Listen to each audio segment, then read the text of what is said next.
To truly understand the concept of buyer agency, one needs to have some background knowledge of what the real estate practices were before this agency came into play. Years ago, although most buyers thought they were being represented by their agent, it just wasn't so. All real estate agents represented the seller. During this time, a buyer agency was seldomly done for two obvious reasons. First, the buyer didn't want to pay commission to an agent when those funds were needed for a new purchase or down payment.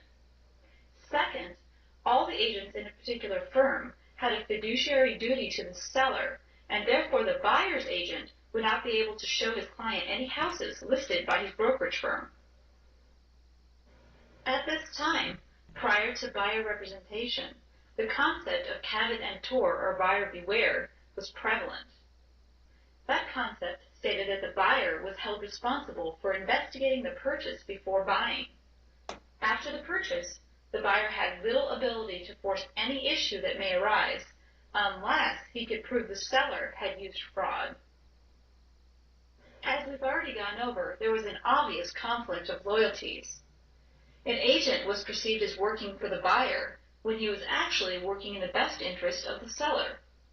This could lead to undisclosed dual agency, which is fraud. There is often an inherent conflict of interest to work for both sides, even though it can be done legally. A buyer wants the lowest price, of course, and the seller wants the highest price.